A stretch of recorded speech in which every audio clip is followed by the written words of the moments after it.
Hey y'all, welcome to another episode of Sipping Sundays. We're gonna continue where we left off last time. And yeah, let's get into it. Into it. What was it? Bye.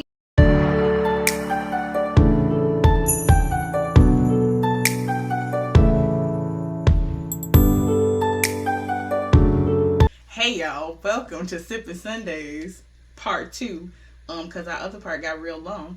But it's okay. We was having good conversations. It's fine. No BS, just honesty.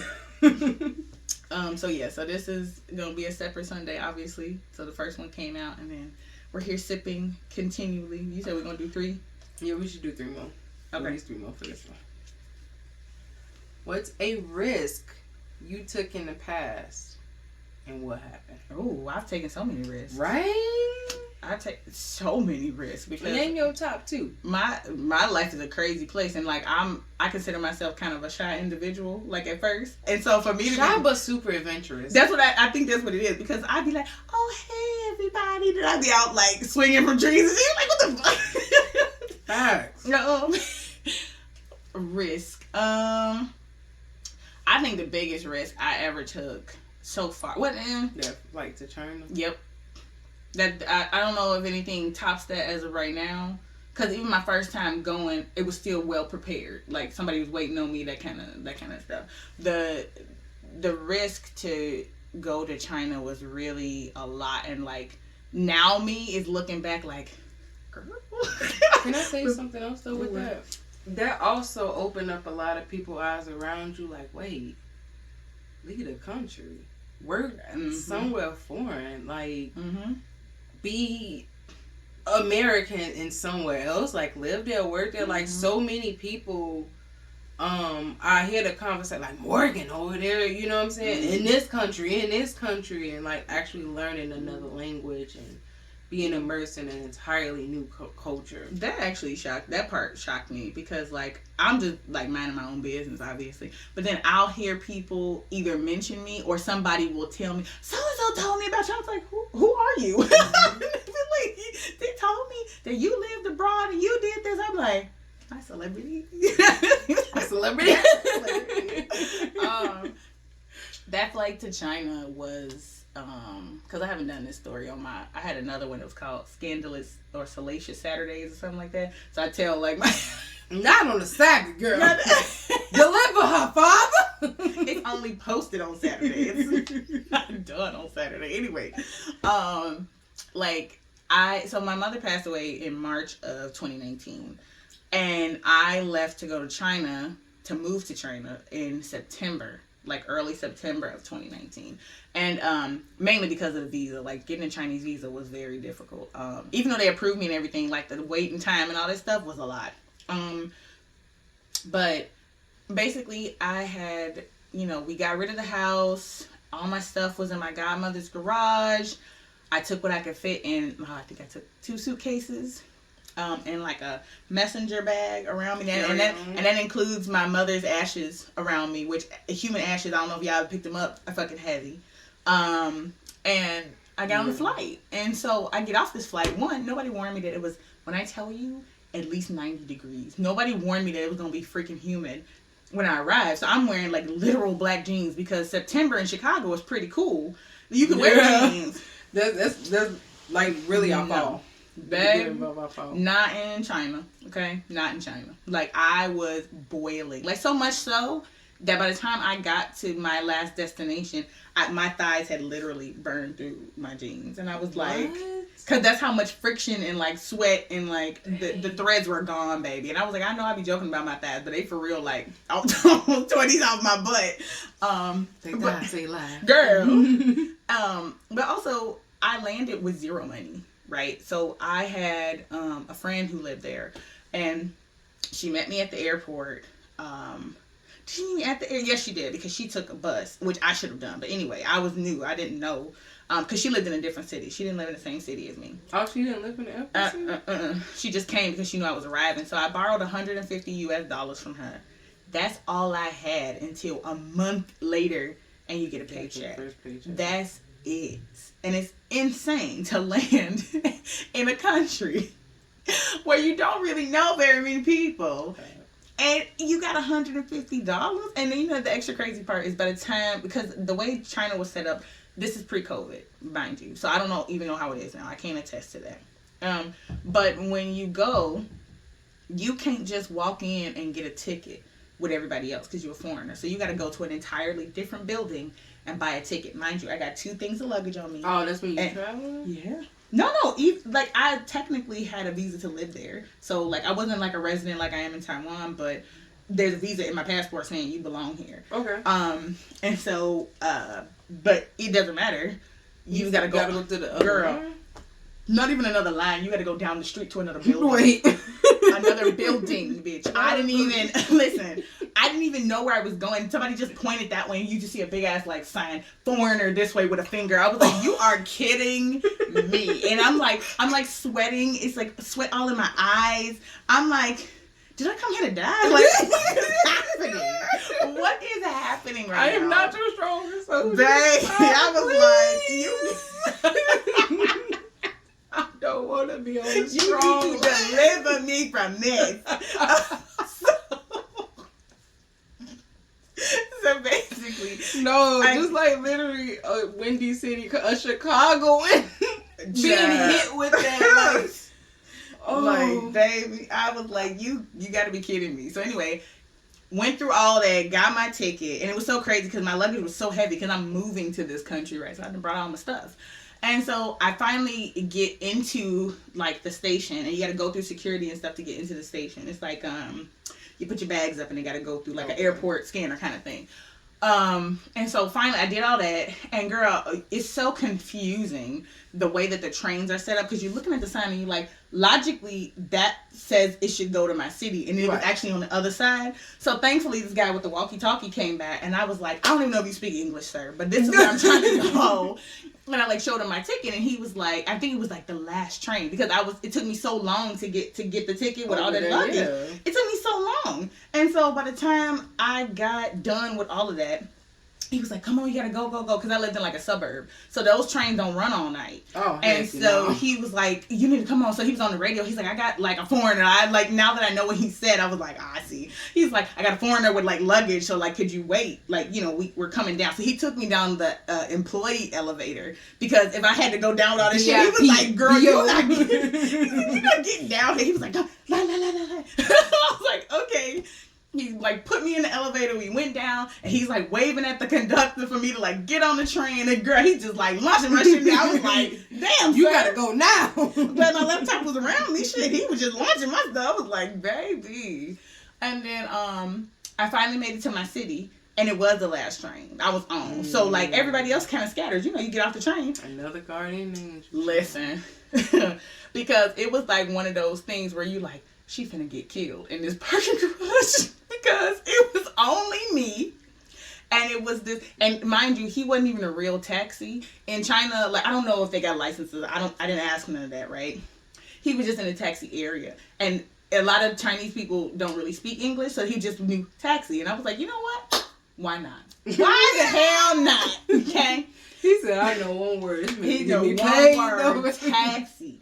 And so he translated on his phone whatever the cost was. And I was like, you know what? I only got a little bit of money, but if you about to take me all the way to my city for just that, it was under $100, and it was at least an hour drive. Ooh. And I was like, whatever. Because how the hell else am I getting out of here? Yeah. So he put, he got it. He was an older man. He put all my stuff in the trunk. Dang. And I remember taking a photo of his license plate because I was like, God, ain't nobody else down here. If I go missing, who would even know? Who would know? I got in the car, and he drank. You know how you get off after you so exhausted, you just kind of start fainting, and you don't realize. Not you? No. You know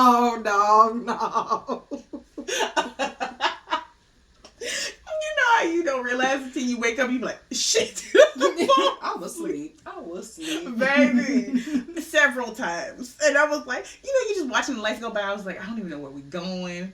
Because I didn't have service or anything yet. Because my school was supposed to help with all that. So I'm just like, God, please. I don't understand where I'm going, what I'm seeing. And we're traveling through cities. So, each city look different. It's set up differently. So when we get to the city I'm supposed to be in, most stuff is dark because it's a suburb. And I was like, this man kidnapped me. So it's like out here, like with the no lights and stuff like that? Girl, I was like, this man that kidnapped me. This man that, I was like, listen. Well, he's just trying to make his money. Exactly. I was like, please, whatever is going on, I hope this man don't rape, rob, or molest me because I ain't got the time for it. So finally, we get there, and I wound up being able to call I think he was like, I don't even think he was our supervisor. I don't know what his role was. Anyway, it was this white man that we worked with at the school, and who had like been there the longest. So he was like my point of contact. Okay. So it was like I think it was midnight when I arrived, and so I couldn't get into my apartment because the realtors and stuff was closed. They were like, she's supposed to been here. Yeah, I was. And then what else? So I couldn't get into my apartment because, like I said, the realtors and stuff was gone already. He didn't have room because I think he just had like a 1-bedroom or something. I had like, all my stuff. And then he was like, let me call one more person and see. He was like, if at the very least you could at least stay on my couch, is what he was like. He's like, but I'm pretty sure after all this traveling, you don't want to stay on the couch. And so he called another coworker. I think her name was, it was a Sylvia? Some with S. I know she was a German woman, white German lady that I worked with. And she happened to be up. And she was like, tell her come. She can come. Don't. She was not going to leave her outside. He was like, damn, I wasn't going to leave her outside. She was like, come. I don't know how to treat women. Baby, she was like, leave that poor girl on side. She made me a panini. She was like, I know you're probably hungry. And I know, she had been in China for like 15 years. Her husband was Chinese. He wasn't there when I arrived, but she was like, I've been here such a long time. And yeah, so basically, she had like made me food, and she was like, here, go shower. Do you need like a towel? Like she was, doing all that. Girl, opened my luggage, and turns out, I don't know how, but I don't have no underwear. Nothing but the drawers on my ass. Okay. Okay. Like, when I tell you how a situation gets worse and worse, you just be like, it got worse. You just like, how did I wind up here? And so basically, I went back to this brand new coworker who I don't even know if she knew my name at that point. I was like, listen, I'm coming to you as a woman. Hello, Mama. This is Cheryl. This is Cheryl. I was like, I don't know how, but I don't have any underwear. She was like,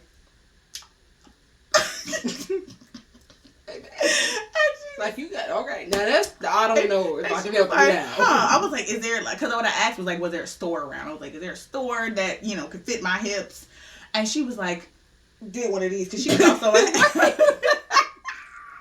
no, it ain't the animal. She did it in like for real, because she was saying that we were almost the same size. She was like, I think you can. And she came out with a brand new what's that? What is them? Something in Marcus they have in the UK. Neiman Marcus? Yeah, like like those. And I was like, this is name brand. And she was like, I'm pretty sure they can fit you. She's like, they're all brand new. Don't worry, they're all brand new. I was like, thank you. Because I was like, I'm pretty sure having my ass out around 2-year-olds is illegal. Like, I don't think they're going to check, but I think. Oh, yeah, with the dress and stuff? Yeah. It would be so uncomfortable, no panties and some jeans. Girl. Especially how tight our jeans be. Child. And so she gave me underwear. I took a shower. And I think I slept the whole next day. I'm just like... I would have too, baby. So I think that's the riskiest thing that I've ever done. Because that could have went left several times. And I made it and I was safe. And nobody harmed me. Nobody tried to solicit me. Or anything like that. So, yeah. What's your biggest risk? I'm sorry, how long was that? My bad, y'all. It didn't say biggest risk. It just say a risk. I took a risk walking with this man in the park. And now you married to him? Took this risk. Mind you, she probably wasn't alone because I was forced to go. He's a sweetheart though, because let me tell you, I don't know not a man in my world today that would have paid for me and my friend because he wanted to date me. Child. He was trying to be in there. He was like, that's my wife. No. I don't know. It's my wife. I gotta feed her too. Fine. Just bring her shit.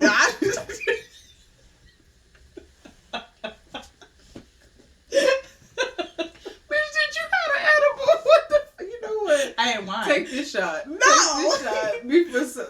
A baby shot too. Look, if you take a baby shot, I take a. Like, first of all, I'm just hilarious. How long have you known me? Apparently, almost 20 damn years. First of all, we gotta cut a fan on because I'm sweating like I was a child. I can actually. I have the fan there. It's gonna get cool real fast. Y'all might hear the fan in the background, but I'm sorry, I'm boiling in here. We trying to be cute with our robes, with our sipping robes on, and mistakes were made. Don't. You can unplug my phone. You can? Yeah. It should be hella charged though. I had my microphone in. I didn't even charge it. It's still recording, right? Yeah. Okay. Can you see it, girl? Yeah, I'm just making sure that. Okay. That's that. Thank you. Appreciate it. Okay. Oh yeah, that's plain. That's old man. Well, this ain't the old man soju. Because it smells a little bit sweeter, but it's still. What time we gotta get up in the morning?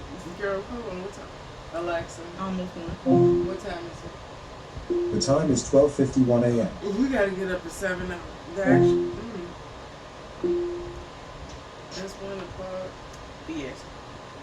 So we 5 hours. I gotta get up at 5 hours. Okay, that wasn't terrible. That's not the old man. So the old man soju, literally, I could feel it burn in my chest cavity. That's on its probably way what we down. called his mama. They had the ginseng little. Oh, that's the old man soju for real. Cause you see the old men being like this, and they put it down. That's the noise they make. Ooh, what are some of our most opposite qualities? Ooh, first of all, she's very violent. I am a delicate flower unless I absolutely have to beat somebody up. That is not true at all. Yeah, military it's probably veteran. the opposite on paper. On paper. It's probably the opposite. Y'all gonna end up catching a very violent mortal. I say unless I have to be. It's not that I can't defend myself. I just choose, the monk life. I'd be like, peace be with you.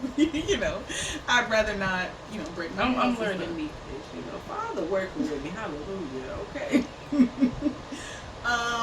Yeah. I would say that's our most opposite. I think a lot of things we're very similar, which is why we've been friends so long.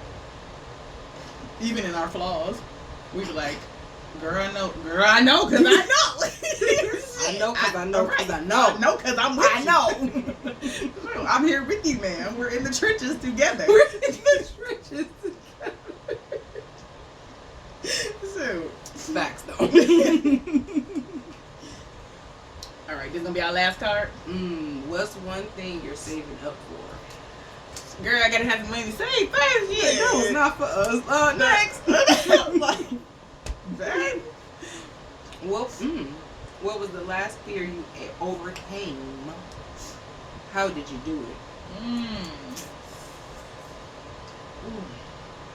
Not working.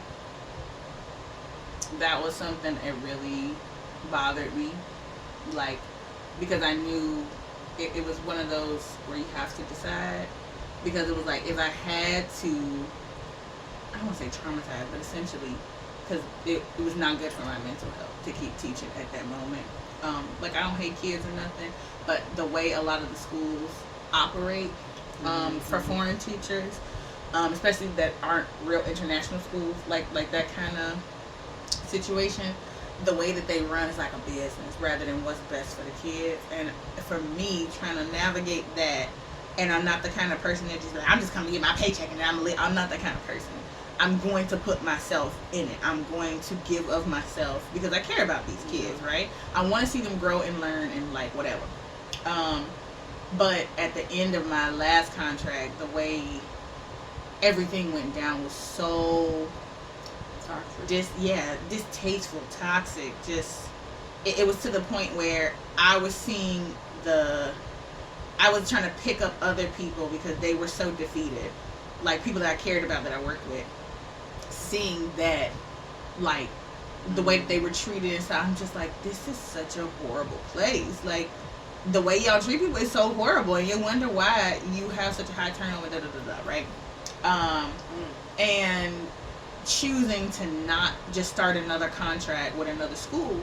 Because I could have, like, I got the experience. It's not like I can't find a job. I can, because I'm qualified to do this.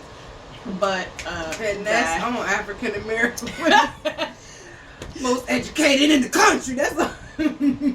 But it's, I knew that if I absolutely had to, like, if I wasn't here with you, if I absolutely had to work until January or whatever, I was like, I guess. But I was like, but it was one of those things where, for me, I don't pray as much as I probably should. Hallelujah. I hear you working on our Father. But also because I be feeling like I'm not begging, but I be feeling like I'm asking for too much. So I only ask if I really, really need it.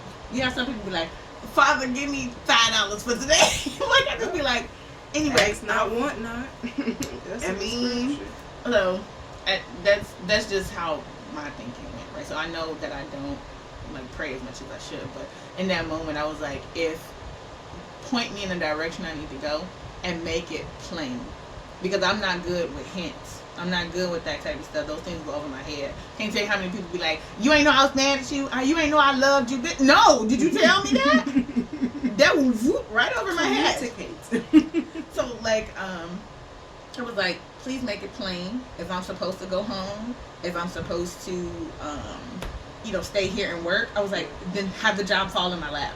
You know what I mean? Because I had applied for jobs before I left Taiwan. Oh yeah, I remember. So I was like, if it's supposed to be, it will be. I was like, and whatever gonna work out is gonna be the thing that work out. So, yeah. Let me put this downstairs here.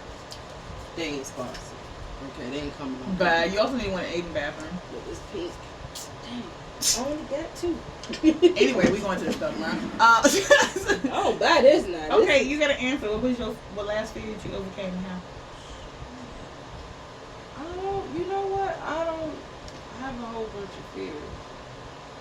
It said the last fear though. Going to the doctor.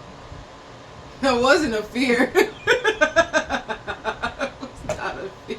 The way I had to remind her 19 times since I've been here. I think it was. It's just getting around to it. Man, you know what? Trying to seek help, like going to a psychiatrist. Like a lot of, especially in our community, we're getting a little better at it, especially in these later years. When you get off that sugar, this stuff like this gonna be your best friend.